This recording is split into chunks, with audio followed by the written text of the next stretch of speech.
Hello and welcome to this edition of the Potomac Local News Podcast. I'm your host, Uriah Kaiser, founder and publisher of Potomac Local News. Thanks for joining us today. On the podcast, we'll be talking to two of the stars of Riverside Center's Heartbreak Hotel. It's the story of Elvis, the King, and it's on stage right here locally in Fredericksburg. You won't want to miss this conversation. We're going to be talking to them about what it took to bring this play to life, this life story of one of music's most iconic characters right here in a wonderful, it's really just audiences are up on their feet. I had and clapping and singing. My wife and I had a pleasure to go see this, and it is a great show.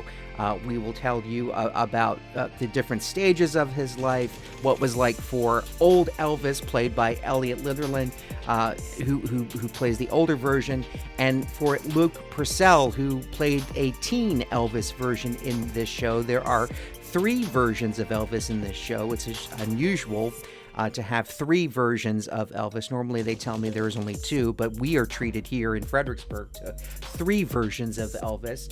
And the cool thing is Luke Purcell, who's playing teen Elvis, he's a teen himself. He's 15 years old. He goes to a high school in Louisa County, which is just nearby Fredericksburg. Again, like I said, Heartbreak Hotel is a crowd pleaser. It's drawing out audiences in January, whereas if you've been in our area, you know we've had snow on the ground for the past 3 weeks, and it's great fun to get out and see live theater, great music, songs that you know. And the other cool thing about this is you're going to hear, like Luke Purcell talked about his lifelong familiarity is with Elvis. He's a big fan of Elvis, and ever since watching Baz Luhrmann's Elvis film in 2022 and landing this role in this show at Riverside Center for the Performing Arts was a dream for him. It's a dream come true, and the older Elvis, Elliott, just has nothing but praise for this young kid's talent. He's going places. You're not going to want to miss this interview, and you're not going to want to miss this show. So we want to get to that interview in just a second. But first, if you like what you're hearing, if you want more local news and conversation from where you live, right here in Fredericksburg, Manassas, and Woodbridge, if you're watching on YouTube, please like and subscribe and share this video so you see more of the content in your feed. Comment on this video and tell us what you think. We're always listening. You can also check out our PotomacLocalNews.com. We update our website daily with news and information, community news and information you won't find anywhere else.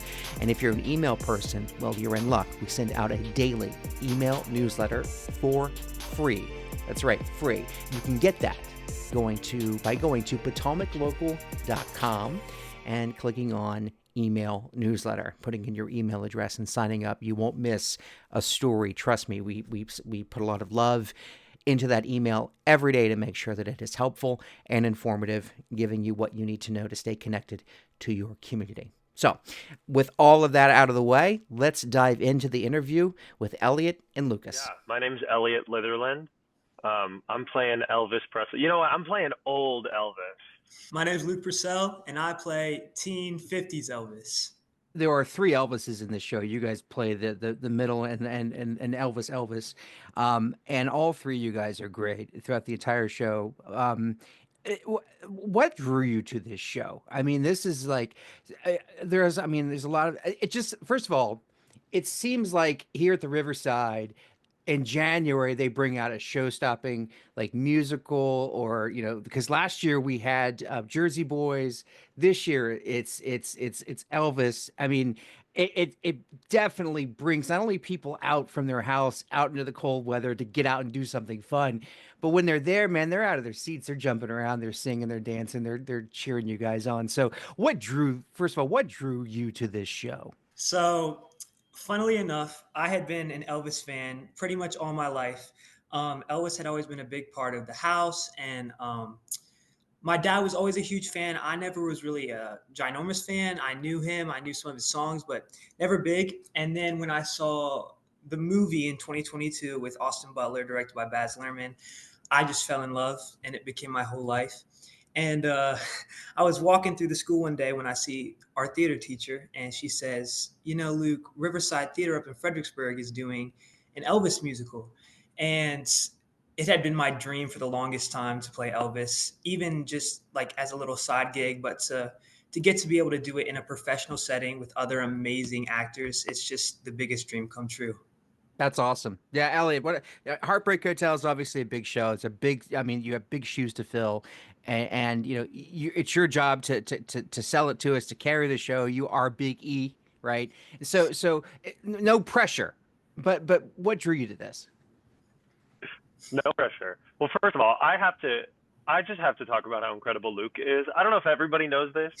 Riverside is doing a new, this show's only been out a couple years. I think we're like the third, fourth, fifth production of it. It hasn't been able to be licensed for that long.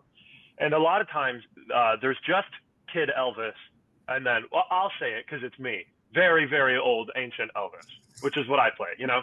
And Luke went in there and was so incredible. They were like, we're putting this kid in the show. We have to. Like, we can't not have him in this show.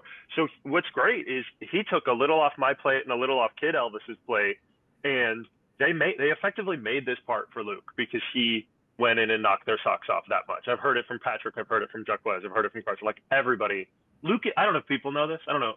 Luke is 15. Like, he's a freshman in high school. He's so good. Come see him in this musical. Take or leave. Like, honestly, when Luke leaves the stage, you can go. Take or leave me. But Luke is, it's really special. I wish I was just playing basketball and, you know, hanging out at 15.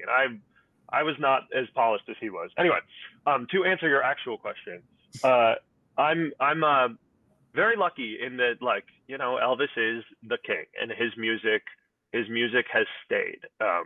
Like you said, it's kind of hard to get people out after the holidays. You know, budgets are here and there. So I think you got to really put all the stops at the top of the year to say, hey, we know you all just came and saw White Christmas or whatever. You know, we know you just spent a bunch of time with your holiday, with your families, but hey, live theater exists year round, and it is amazing that Riverside does exist year round. There are a lot of just summer theaters, and that's okay. They are dancing out of their seats in this show. And I'm so thankful that this is kind of round three, playing Elvis in different iterations. So like you said, no pressure, but I genuinely kind of think no pressure because the music speaks for itself, you know? And that's really, I think, like with Jersey Boys, like with the Carole King musical, like with Ain't Too Proud, the Temptations musical, there's a reason it's 2025 and we're up there still singing those songs. And, you know, I'm a little older than Luke, but both of us are way too young to like have the encyclopedic knowledge, you know, like, but we do. And the reason we do is because the musicians were incredible, and it really sticks. Sorry, I'm long-winded. You can always tell me to shut up. No. So you've played Elvis before, and Luke, you're a big Elvis fan. So through this process, what have you learned about the King? Maybe something you didn't know. Luke knows everything, so I don't think there's anything he could have learned. You know what I'll say, and I'll say this about the structure of the musical, is right, the songs are there. There will always be like the bows and the finale, and like the amount of performing, like capital P performing we get to do as Elvis in various stages of life is awesome. But I think something that's unique about this show, and what I've heard Patrick talk about, is the storytelling aspects of it. It like is a genuine tragedy that we are not seeing what Elvis could be right now. Like the example I keep giving is like, we got the Tony Bennett and Lady Gaga duets. You know, we got that chapter. That's a great example. Yeah. I'm a giant Dick Van Dyke fan, and like Dick Van Dyke, he's still doing stuff, and Elvis is 10 years younger than Dick Van Dyke. Like we really missed out on so much of truly iconic is an overused term these days, but truly an icon. We've missed out on a lot of it, and there are, you know, it's tough. He did not have the easiest life. And I think the show, while you do get a lot of the joy and a lot of the numbers, performances that we get to do, the show does address some of those elements. One of the things that jumped out at me, so we came opening night, and Blue Eyes is in this. Sinatra has a role in this in this show, and he comes out, and the first time we see him, he's doing some things kind of undermining Elvis in ways that a lot of people may have not known about. That's one thing I learned about by watching the show. And then what was so funny, and this is a testament to the way you guys sell it, when he came back out on stage, maybe I think it was the second act, or it was definitely late in the show, and it's Frank Sinatra, and it's like, yeah, we should be clapping, but you were kind of a dick in the first, like in the first part Yeah, of the show, and it did, and like, and the guy who's playing it, he's great, but he just kind of did this, like, yeah, you should be clapping here a little bit more, and I don't think the audience went to, because he showed how like Elvis, I mean, how Sinatra kind of screwed Elvis over a little bit and really sold that. yeah, that's a Mason Blaine shout out who does a great job in the show. And yeah, it's again, to as much of the fun as we get to have, it was not the easiest ride. Mhm. And in this show, well, it does a great job of showing you both sides of Frank Sinatra and Elvis's relationship. And I think the character of Frank Sinatra also kind of speaks to the older audience who was kind of growing up during the rise of Elvis, because Elvis in the 50s and early 60s was very much a teenage, young, early life phenomenon. And I think the character of Frank also kind of speaks to the older audiences who are kind of like appalled and taken back. Like, we got to get this guy off the stage. He's doing the worst music, devil music we've ever heard. So it's, as Elliott said, a testament to Mason, who plays it amazing. But I think that character also can stand in as kind of a viewpoint from older audiences as well, not just from Frank Sinatra's standpoint. The duet that we see between those two characters in this show kind of reminds me of David Bowie and Bing Crosby at Christmas, right? And to your point there, what you just said, yeah, I could definitely see that connection, right there. Um, so this, I mean, obviously this is a big musical. There's, I mean, there's a lot of, there's a lot of saying. I always love to say this: singing and dancing is back at Riverside, folks. Go see it, right? Because it's awesome. Um, there's a lot of energy in the show, and so talk to me about preparing for it. Talk to me about rehearsal. Talk to me about keeping the energy up, because you guys are going to be on the stage for weeks, continuing to bring in audiences for this one. So how do we prepare, and how do we keep up the energy for this one? Well, for me, I've always had the love for Elvis. I've always had the energy. So I like to use the excuse in class when I'm watching Elvis, just say I'm studying for my show. So that's a little fun trick I use. But no, it's amazing because coincidentally, I've pretty much been studying this for 2.5 years because I loved it so much. So for me, the preparation is just eating healthy foods, preparing my voice, really, harnessing the energy from the audience, the energy from yourself, because, when you go out there, it's always, in any show, it's always nerve wracking when you go out in front of the audience. But especially when you're playing Elvis Presley, people have such a high expectation of the king, and everyone has a different view of the king. So, for me, it's just trying not to be a caricature, because so many times Elvis goes into this Elvis impersonation of like, that kind of thing. But Which we don't see a lot of in this show. I'm gonna be honest with no, you. and this is I a mean, testament to Elliott. He was talking, crazy about me before. I'm gonna talk about him. One of the things I love is he just embodies this role so amazingly. I mean, you never feel like you're watching an Elvis impersonation, yeah. which I mean is the biggest compliment to Elliott. I mean, he's so fantastic and he plays this role so amazing. And he does a fantastic job, and he's given me such great advice to allow me to become better at Elvis and acting as a whole too. Yeah, no, that's that. And you're absolutely right. You don't get that, as you said, caricature.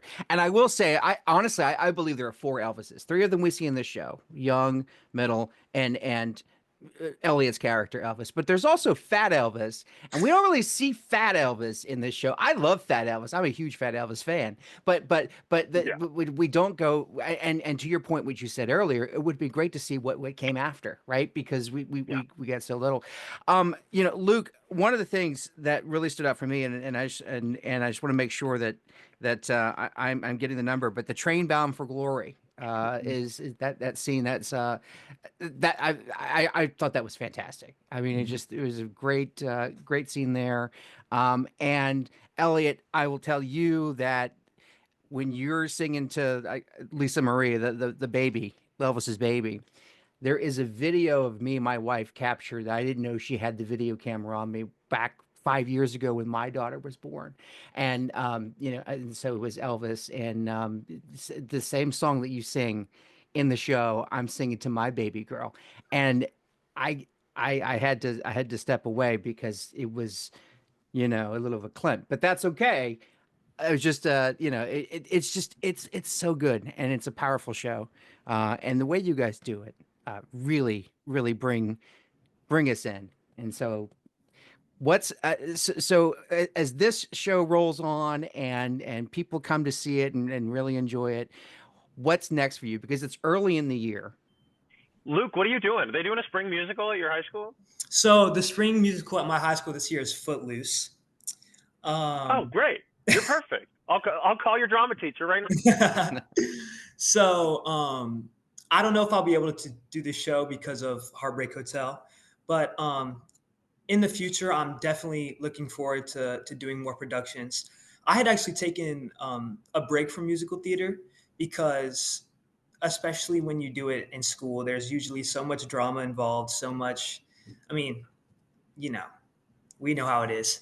But to get back in a setting where I can be with amazing people. I mean, this cast is really like a family, and I think Elliott will agree. I mean, everybody loves everyone in this cast, from the directors to the musical artists to the cast members. I mean, it's an amazing production. And the future for me, I'm just going to keep living my everyday life and keep my big ambition is to become a professional actor. Which you are. You are already. There you go. Yeah. Thank you. You're there, baby. Just keep it rocking. Thank you. So for me, it's staying humble, and just continuing to grow in my path. And I mean, Elliott, he's already at the top. He's gone to every stage production in the U.S. you can think of. So he's made it, man. He's the best. Clearly, you guys seem to work well together, and clearly you play off each other very well. No, he's horrible. He's the worst scene partner you could ask for. So Elliott, what's next for you, man? It's been a really good run. I live in New York. I've been in New York for almost 10 years, and I came here. I was lucky. I had 2 gigs before this in California. I just lucked out in California. But the past 3 years, fully, I've been on the road. And there's a theater in New York that I'm very friendly with a director that I adore. I'm gonna be honest, none of the paperwork is signed yet, so I'm like a little. I don't want to. Things could happen. So I believe I have a gig lined up for later in the year, but you never know. This business is fickle. So I'm actually so excited to just like go home and hang out with my wife for 10 seconds, because I actually showed up late to this one. They were very nice to let me show up late. I was in San Francisco doing a show, came straight from there, and before that I had come straight from a theater in Sonoma, and before that I was at a theater in Michigan, and before that I was in Philly, and before that I was in Indianapolis. And it's the gigging life. I'm very grateful, very lucky to be that anybody will ever pay me to sing and dance, like, ever. It's a straight up miracle. I hope it continues, and I think it is continuing this summer, but I can't totally give details on it yet. Yeah, well, whatever you do, we hope to see you guys back on the stage here at Riverside sooner than later, because you guys are just awesome at this. Heartbreak Hotel is on now at the Riverside now through March 2nd, 2025. Get down there, go see this show, go have some fun, and learn a few things. And especially as you guys said, this is an education for the newer audience who may not know Elvis or may have heard of Elvis but doesn't know the intimate story. This is one way to get that knowledge, because you guys sell it and give it so well across the stage. And again, it brought a tear to my eye listening to you sing to that baby this thing. Anyway, I'm going to stop it there. It's just so good. But guys, thanks so much for coming on the podcast today and talking to us, and good luck to both of you. Thank you so much. All right. Thank you.